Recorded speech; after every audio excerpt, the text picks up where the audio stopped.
guys, and welcome to a battle between myself, Quadros, and Zebbs as part of the Explosm Pokemon League.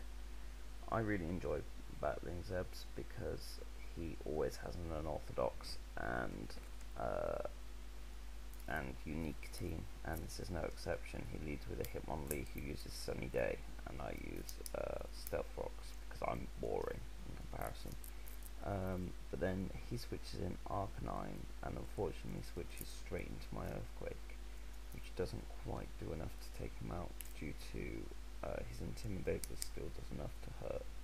And of course, because he switched into Sunny Day, I'm just assuming there's going to be a Solar Beam coming, so I switch in my Chocolate Teapot covered in Anthrax, which is Requiem, who actually does quite a good job of taking the Solar Beam, and off that I thought maybe he can take whatever Arcanine throws out next and throw up a substitute, really make his life hell.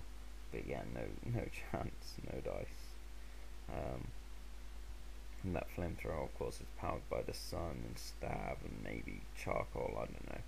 It's doing an obscene amount of damage, and there goes Requiem wasted for the second time in 2 games to my own idiocy.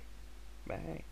At least I stored out the sunlight, so let's pretend that was my tactic and carry on. And then I throw out the Pokemon I should have thrown out all along, Specs, because he can take special hits. Noctowl is a fantastic special wall. And yeah, there we go, just one Nightshade and down goes Arcanine. And then in comes Lapras, and of course I'm going to fear Lapras because it carries Bolt Beam a lot of the time. So Specs can come back, and Swampert can take whatever. I was hoping he was throwing out a Thunderbolt, because Quagsire of course is immune to that, but instead he gets Confuse Raid, which is an interesting choice. I quite like that, Confuse Raid on Lapras. And then he switches out to Mr. Mime, which I'm fine with, because I've just thrown out a Toxic, which hits Mime right in his annoying clown face. And Mime is there, cheering the Toxic because he has a emo sense of irony to go with his creepy hands,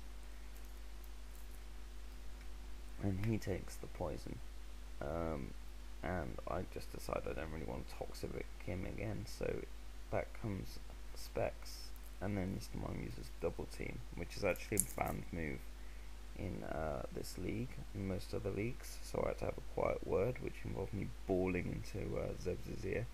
It was a completely innocent mistake. He just didn't see the clause saying that the move was banned, so, and it's not a big deal for me in the long run because my plan here was just to stall out Mr. Mime with Specs, set up a substitute, which I proceed to do, even though his Psychics are actually doing quite a lot of damage to me. I'm on not a lot of health there, but mine goes down to the poison.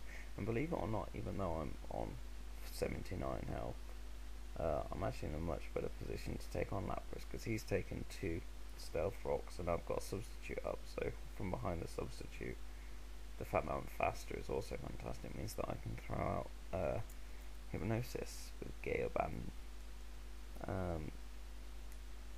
and then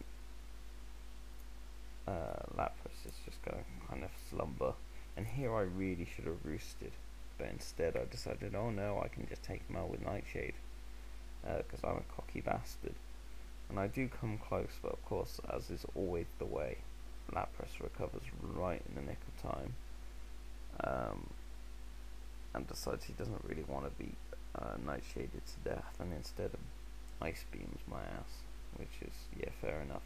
And again, I get a little bit cocky and I think, oh, I know what I'll do, I'll sleep him again, and then I can roost, I can substitute, and I'll take him out, it'll be fine.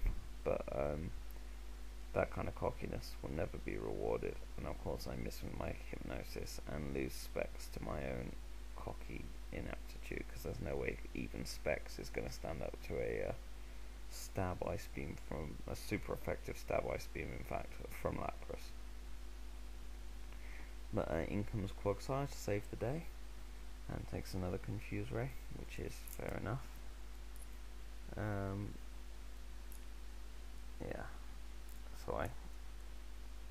myself up, which is, you know, a fitting metaphor for my league performance so far. Hurting myself in my confusion.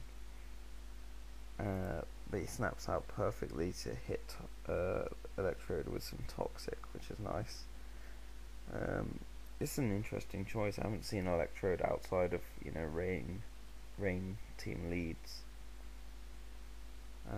But this one's obviously not that, because he's got Magnet Rise and predicts brilliantly to avoid the Earthquake. And then uses Screech, which is quite cool, because Swampert can encore that Screech, and he decides to stay in. I think he was hoping he could really cripple my Quagsire, but I mean, this is perfect for Merlin, who doesn't care about defense anyway. He's got about as much defense as all the Dutch defense in that game against Brazil. Topical. But I managed to get my substitute up and nasty plot, and he manages to break my sub with his Blaze Kick, but unfortunately for that Hitmonlee, it's far too late, because now I've got a nasty plot, Life Orb, Miss May just running around. One hit KOs with Shadow Ball, and then Zebbs brings in his Steelix, which is a very impressive Pokemon actually, and neither of my attacks are going to do much to it, or are going to one hit KO it. And here I'm just thinking, don't have crunch, but luckily for me, Zebbs didn't expect it to do anywhere near the amount of damage that it did, and cursed up, which completely wasted his chance to take out Merlin, and he has to switch in his Death Fodder to take another Shadow Ball. But unfortunately now all he's got left is a couple of walls with not very much health, facing down an incredibly powered up and angry Miss Magus. Lapras, of course, is just going to drop to a Thunderbolt. And then the only thing standing in my way is Steelix, so unfortunately, obviously, can't take another hit like the one he took. But it was a great game, Zebbs. I really had fun. I always do when I play you, and I can't wait to face Sizz in the next round. He's looking dangerous. But cheers for watching, guys, and I will see you next time.